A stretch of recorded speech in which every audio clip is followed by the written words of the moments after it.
Hey friends, Pastor Gregg coming to you at the end of 2021. Just been remembering how in the last 75 years God has brought our congregation through some challenging times in our history. Back in 1990, church building was struck by lightning and was burned by fire. Back in 1987 and 2008 and again in 2011, we had pretty significant floods that damaged the church building, and now we're rounding into the second full year of a global pandemic. It's really a lot for a church to go through. Just outside of our sanctuary, there is a Bible, and it's under glass, and it is open to this passage in Psalm 66, which says this: "We went through fire and water," and I would add, and COVID at this point, "but you, God, brought us into a place of abundance." This past year will no doubt be remembered for a long, long time as a COVID year, a year of significant challenges. But I think here at Elmhurst CRC, it will also be remembered as a great year of unity. I'm so grateful for the decision and discernment of our elders to unify our congregation in Sunday morning worship. We had some great Sundays outdoors, and now some awesome months of worship back indoors in the sanctuary as well. We were able to welcome dozens and dozens of new members into our community despite the obstacles and restrictions. We were able to run multiple Alpha courses, and our first full year of Fifth Sunday serves on 5 Sunday months, and a growing partnership with our York Community Resource Center. Additionally, we believe God is asking us in 2022 to begin some new things, to lean into a sports outreach ministry for kids, to partner with an Afghan refugee family, and to expand the way that we meet people and offer hospitality in the digital realm.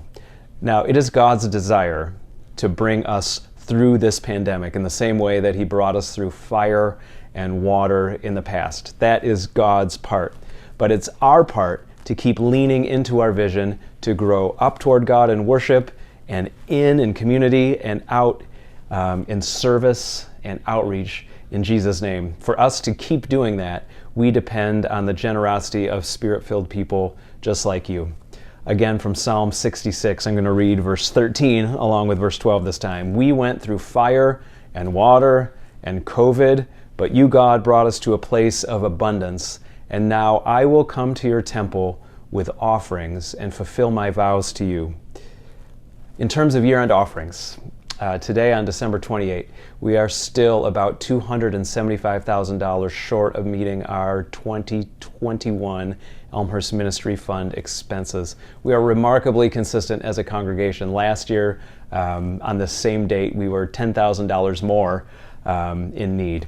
Now, Elmhurst Ministry Fund, or EMF, fuels the ministries and vision of the church, as well as keeping on the power and the lights. It allows us to do the ministry that we are called together to do, and I want to encourage you on December 28 to prayerfully consider making an additional gift before year end. Those of you who already have done that, thank you, bless you.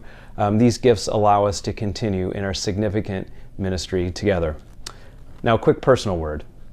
I, as one of your pastors, as a paid servant of the church, benefit my own livelihood, my family, from your generosity and the gifts that you make. However, my family is also a part of this church, and Elmhurst CRC is our spiritual home as well. So one of the things we do at our house is tithe on, or give 10% of everything we make through the year, and then prayerfully consider how to make a year-end gift that's sacrificial and appropriate to us.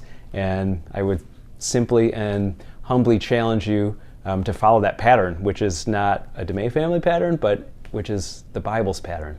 One final observation: God's character and eternal qualities and track record have not changed one bit, even though we have been through a few years of deep challenges. God has allowed Elmhurst CRC to be a living reflection of His goodness and grace for nearly 75 years at this point, and I am confident that 2021 and the upcoming year 2022 will be no different, despite the challenges and the great things that lie ahead. So the peace of Christ be with you this holiday season, and Happy New Year.